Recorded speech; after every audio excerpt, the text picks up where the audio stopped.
Trauma Therapist Podcast, episode 451.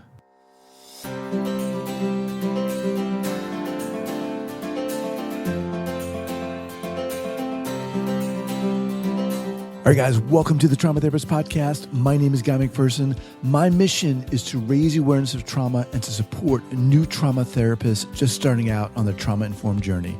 I do that through this podcast and my membership community, Trauma Therapist 2.0. If you're a therapist of any kind, interested in learning about trauma, and you're looking for support and inspiration, I invite you to check out Trauma Therapist 2.0 by going to traumatherapist2.com. That's traumatherapist, the number 2.com. All right, let's get started. This episode is sponsored by CPTSD Foundation.org.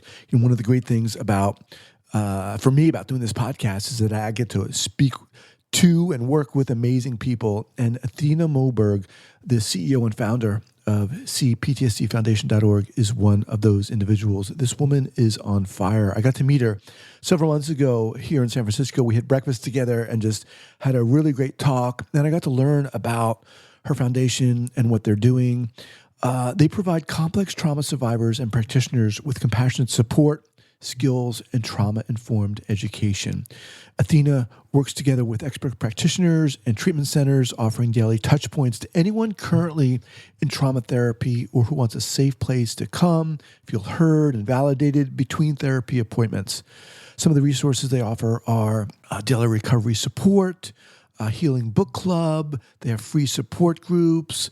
They also offer this really cool thing where they can send you texts just to encourage you and help you heal on your journey. So check them out at cptsdfoundation.org/trauma therapist podcast. Once again, that's cptsdfoundation.org/trauma therapist podcast.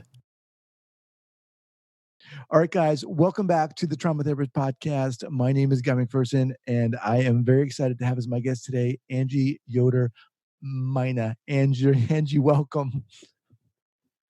Hi, how are you? Hi, great.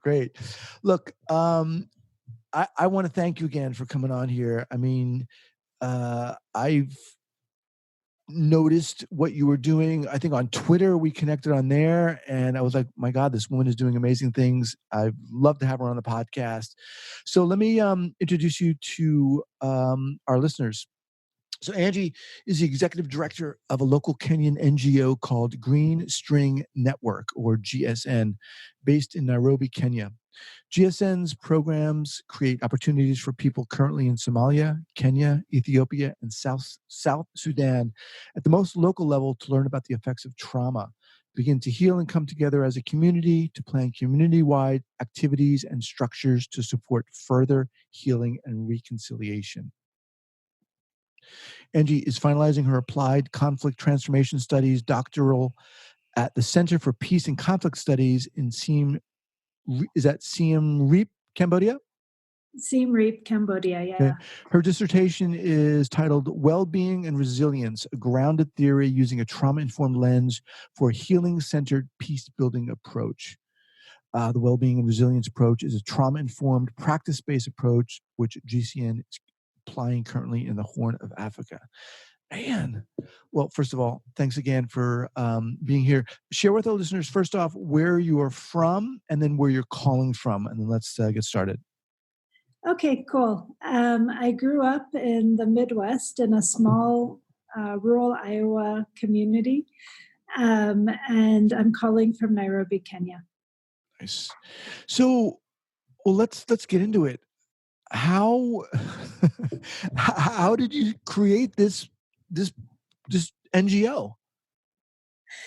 We're about 3 years old, but we've been doing this work actually for the last 12 years. Wow. As a peace builder, everywhere we went, we kept finding people who were really broken, who were really traumatized, and people who were really living in their survival brain. And you can't build peace when you have that kind of people. You can't do governance work. You can't do development. And yet peace building programs just continue to kind of push their way through really traumatized communities. And I was working with a group of Kenyan peace builders, predominantly, and Somali peace builders. And we all just said, we have to stop. We need to do this in a different way. We need to think about this in a way that allows people time and safe space to begin to heal before we move on and do some of these other things. So how did you, let's even back up. How did you kind of get this inspiration to even initially become a peace builder? I'm not sure. I think growing up in rural Iowa, I was always kind of looking for how I was getting out. And I wanted to go away from Iowa. I didn't want to marry a farmer. I really wanted to do something else. And in my undergrad, I went to a Church of the Brethren. I grew up Mennonite, and I went to a Church of the Brethren college that had the oldest peace building program kind of in the world. And I found that as a really interesting subject. In between my junior and senior year, I spent a year in Europe with the Mennonites in Europe, and I went into refugee camps, Bosnian refugee camps, just as the Yugoslav war began.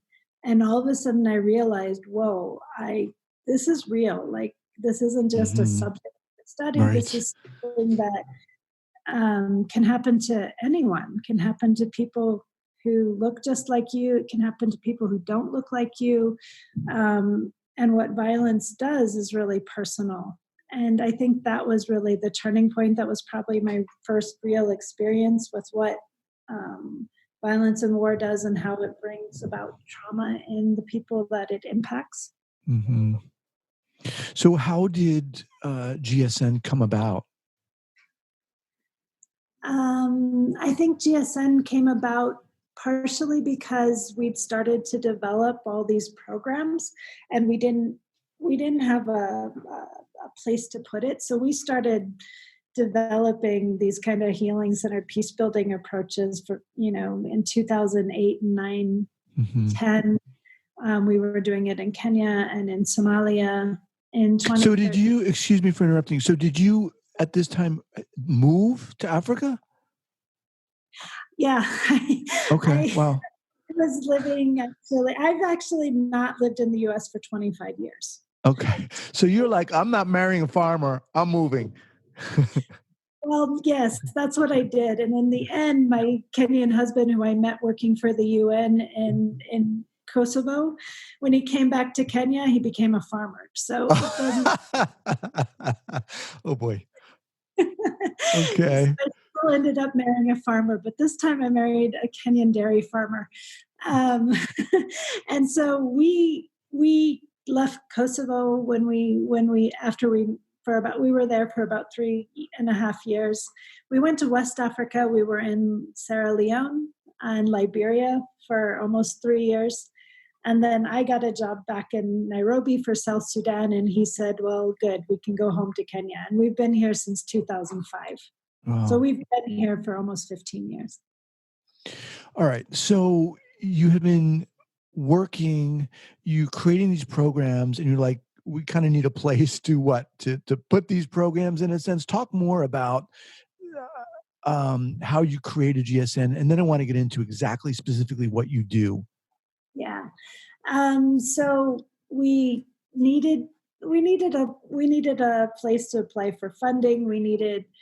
We just needed a home. We needed to be able to develop this further, and we'd done a lot of development through a whole network of people, a collective network of people. And I guess, eventually said, oh, let's start an NGO. And sometimes I wonder if that was the best thing to do, because it's really hard. It's not hard. It's really hard to start an organization that's needing to function and work in all of these different places. But we've done it, and I think really the startup is done, and we're now starting to have our own groove.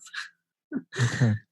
So I'm just looking at your website, Again, I just want to remind everyone that I'm speaking with Angi Yoder-Maina, and her organization is GSN, or Green String Network. Why Green String? So we do a lot of work around the cycle of violence, and we actually use string. And the purple string for us is always around the victimhood, how we hurt each other, how we hurt ourselves. And then the red string is around how we hurt others from our own victimhood. And then the green string is what we've always used to symbolize the breaking of those two cycles of the cycle of violence. And it means peace. Islamically, green does. It's very environmental. There's a wide variety of reasons why we chose green string, but the mandala, which is our logo, is also an ancient healing logo, or ancient healing symbol. So it's about breaking free from the cycle of violence in many ways. All right, thanks for explaining that. So, all right, Angi, let's talk about what it is you do specifically. Share that with us.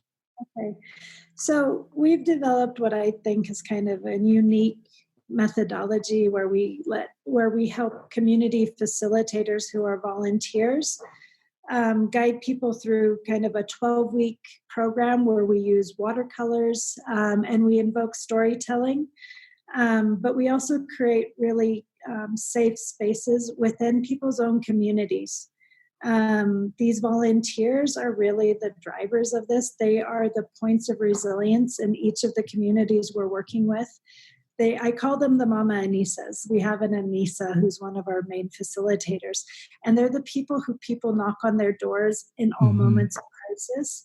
And so we just continue to build on their strength. We know that in under-resourced, conflict-prone communities, there are no counselors, there are no therapists.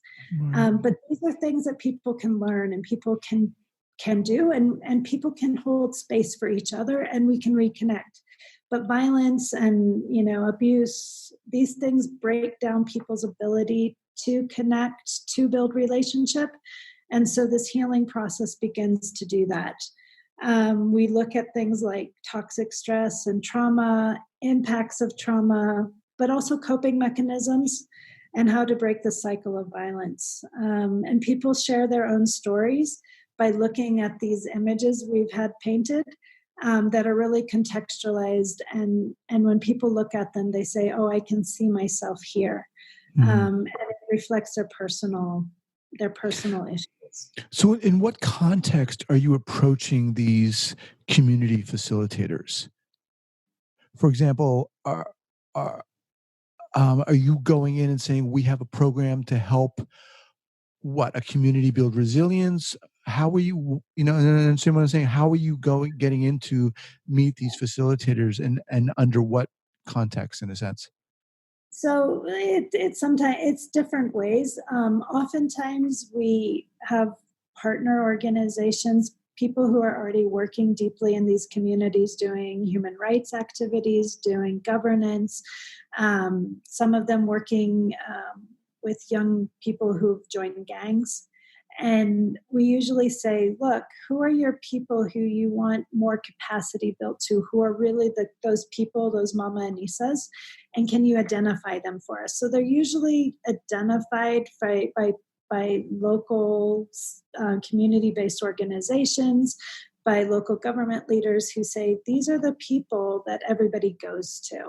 And that's the best way that we identify. There's sometimes we go and sit down and say, this is what we do, who's interested. But the better way is actually if we have insiders who can say, these are the people who are really holding this space already. All right, guys, just quickly, I want to thank Sensorimotor Psychotherapy Institute for being a sponsor on this podcast.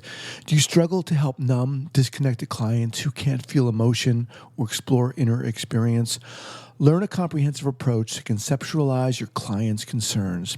As someone who's gone through the level 1 and level 2 trainings of sensorimotor psychotherapy training, I can really speak to the power of this training. For me, it was a game changer and is so inspiring.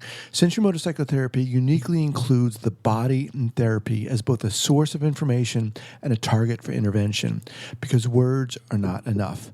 Go beyond theories and gain practical ways to open a new dimension for effective therapy.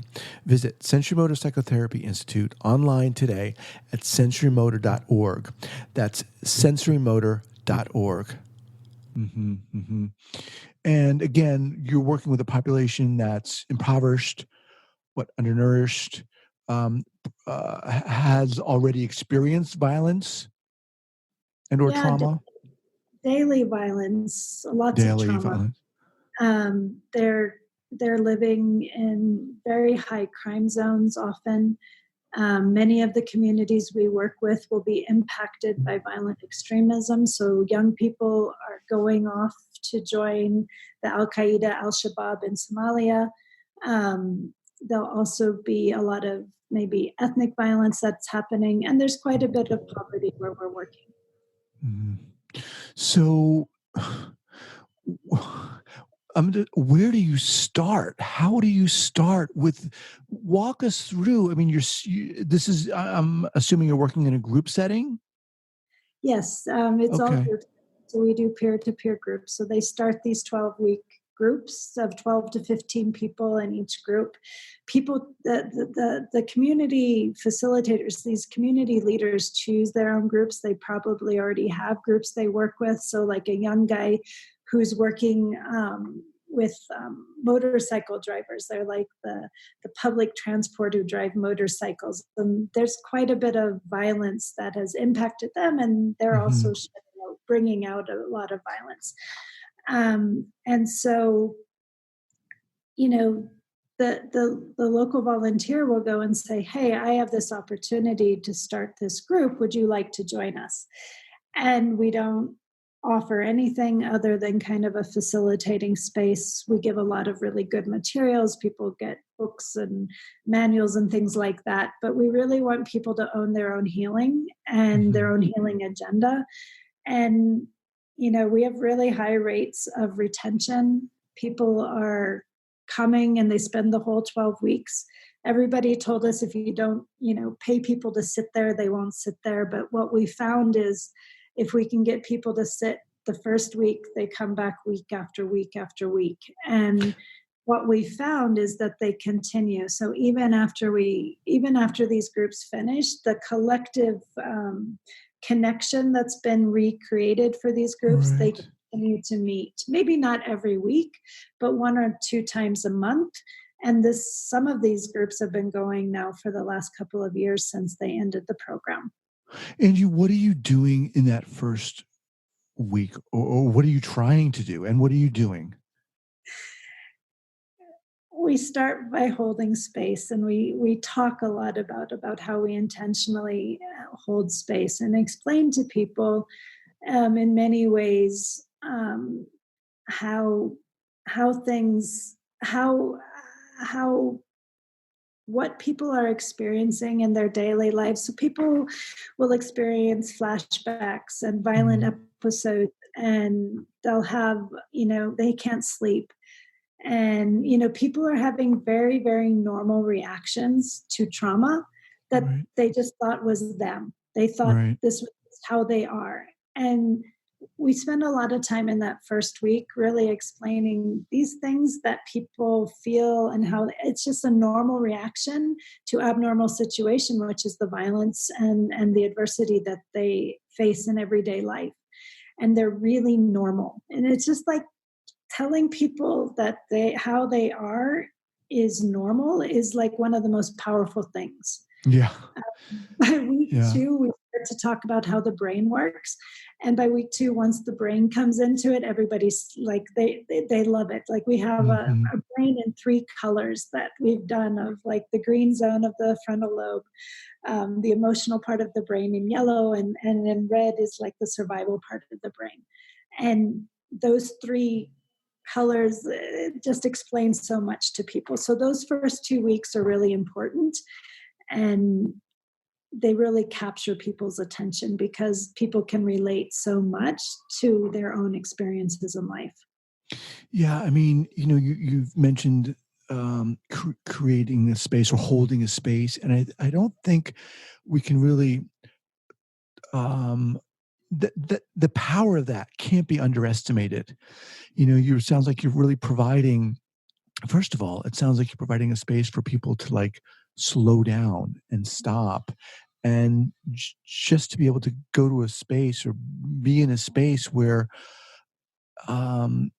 someone is saying, what you're experiencing is a normal response to this, you know, horrendous activity, oftentimes awful activity. That in and of itself can be very empowering. It is empowering, and I think then on top of it, people begin to build the connection and relationship to each other, and Yeah, that's further empowering. It's further yeah, empowering so that by the end, we have groups who, they're off building community gardens. They're off starting little groups that allow them to save to be able to send their kids to better schools. They're deciding we're going to deal with issues of domestic violence. So that whole process becomes a very empowering process. And what we know hmm is trauma makes people feel unempowered. Trauma makes you feel alone and isolated. And what these peer groups are really starting to do is intentionally build that community of support. Now, what was it like for you as a white woman from Iowa going into this going into Africa and working within this context? I mean, what was the learning curve like for you? What was I mean, I could imagine there were a lot of quote unquote mistakes you had to learn from. Yep. And one of the mistakes is I don't lead from the front. My team leads hmm from the front. I stay back. I'm helping create the space. It's not about me. It's about people and their stories, and finding the right kind of partnerships where people are really leading and owning their own healing agenda. But yes, there were lots of there's continual mistakes. I mean, even in my own household, I have to figure out cultural issues every day, Right, and I right. learn something every single day because it's not an Can easy. you share one of those kind of early cultural issues that you had to navigate? Um, yeah, I mean, I think a part of it is that from the West, from the U.S.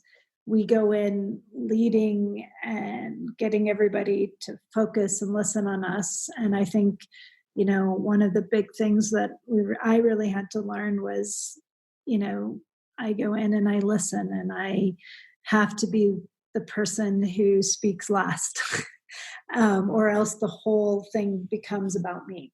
Mm. And that was something that wasn't really within the culture, and it just had to be something that I had to do very intentionally. One of the things that has, as you're talking, I can't imagine, living in a place where violence is endemic, in a war zone. I mean, I cannot imagine that kind of context. What can you share with us? I mean, how is working with that population? In what ways is working with such a population different than, say, working in the States where whether that for the most part doesn't happen? Well, actually, the first place I lived and worked, and maybe one of the most dangerous places I feel I ever worked, was in Pittsburgh when I did my AmeriCorps service. Um, and I think Pittsburgh is actually the place I learned a lot of these things. I would roll off my bed because gunshots were coming from the Mm, from the drug house across the street. So I think that chronic violence, and I talk about it as a chronic violence, where we often think of violence as the good guys and the bad guys, Yeah. you know, this very dualistic way of good and bad. And what I've learned is that there are many, many shades of gray between kind of the good and the bad, and that Hmm. we have to really be able to see that people's choices in violence and in this kind of abusive environments, people make choices that really aren't their real choice that they would make if they were in a different part of their brain. And I Right. think that's why, neurobiology and peace building like go hand in hand. That's why mental health is so important, to understand the well-being and the resilience, because, it's not good or bad. It's just many, many shades of just survival. And if people can start to back out of some of that and say, I want to be in a different part of my brain so I can make better decisions for my families, for my communities, for my nation. That's a part of where choice becomes available to us and we can all have healing. And I visit the US now once or twice a year. And Hmm. the more I visit, then the more I tell about the type of work I do, the more people say, well, actually, why aren't you doing this here? Because we're really missing this. We're in this, split place where people are looking at bad and good and people can't even talk about things. We're really missing this ability to get out of our survival zone and be able to think about things and make these kind of changes and transformation. So I think actually that the United States and Western Europe, as things have progressed and moved ahead, have maybe a lot of things to learn from some of these African processes that have been developed over the last few years. Mm. And when you say the African processes, are you talking about the ones that you've developed, or the ones that kind of were inherent even before you got there? They're inherent even before I got here. And what we've done is build a framework to help them come out and to Ah. be a part of. So as we've contextualized and context and made things contextualized, we've realized these are really strong African methodologies and processes that have been there and have traditions here. And so we haven't just adapted everything from the West. I think that there's quite a bit of learning that can be done. And I've done so much learning from these kind of processes, and the circle process, and how to hold space, and Hmm. how to dance and laugh when faced with great trauma, and to get it out of our bodies in ways that they never taught me in Iowa, and I've learned here. Right, right. Wow. All right. There just seems so much more to talk about. I realize we're kind of constrained by time in a sense, but let's do this before we go. First of all, I just want to remind everyone that I'm speaking with Angi Yoder-Maina, and her organization is the Green String Network. Uh, Green String Network, greenstring.org. That'll be linked up here at the show notes page at the traumatherapistpodcast.com.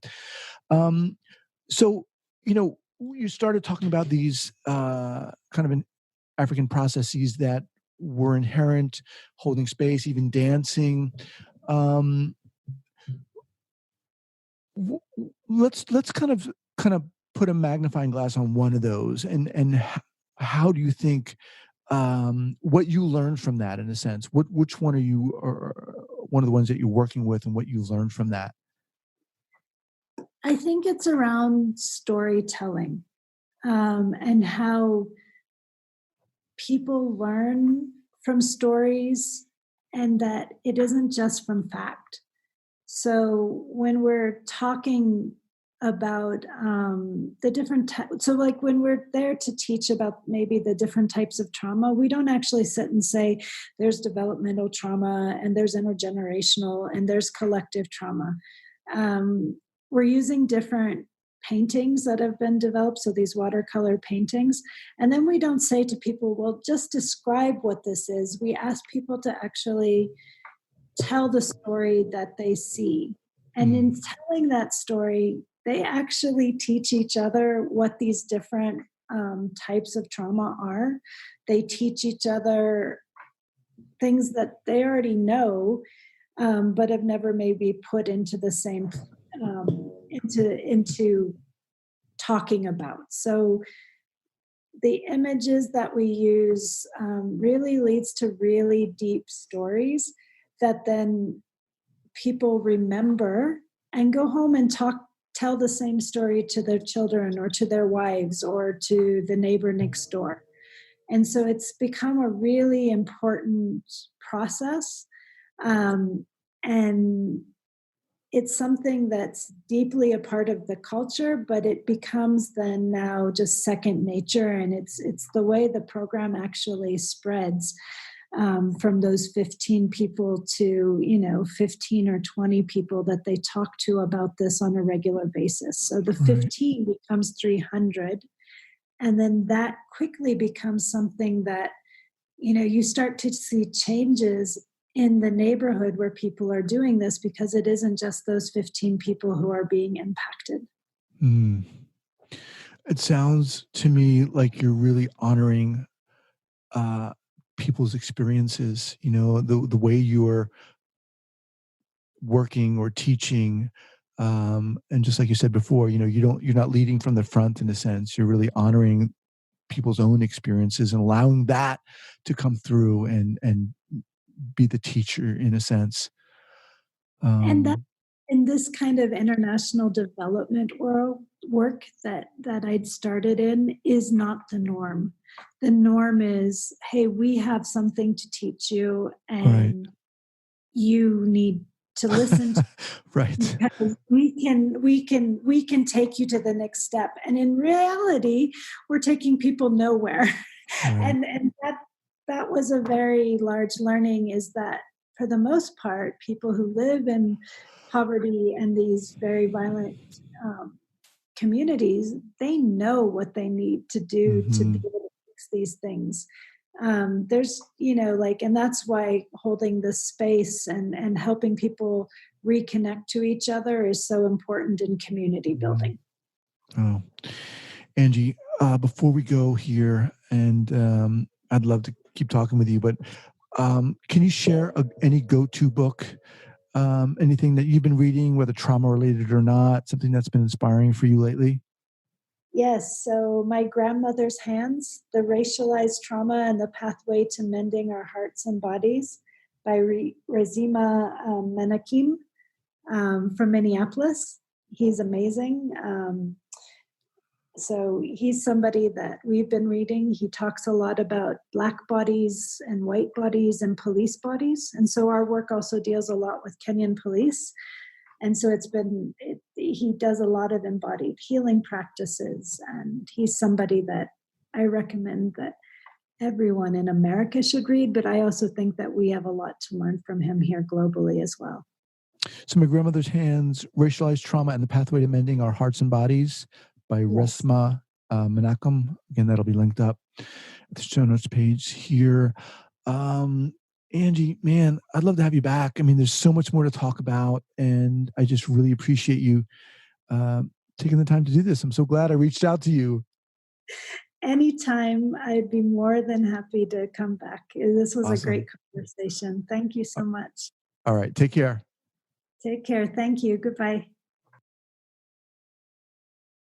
This episode is sponsored by CPTSD Foundation.org. One of the great things about, for me, about doing this podcast is that I get to speak to and work with amazing people. And Athena Moberg, the CEO and founder of CPTSDFoundation.org, is one of those individuals. This woman is on fire. I got to meet her several months ago here in San Francisco. We had breakfast together and just had a really great talk. And I got to learn about her foundation and what they're doing. They provide complex trauma survivors and practitioners with compassionate support, skills, and trauma-informed education. Athena works together with expert practitioners and treatment centers, offering daily touch points to anyone currently in trauma therapy or who wants a safe place to come, feel heard and validated between therapy appointments. Some of the resources they offer are daily recovery support, a healing book club. They have free support groups.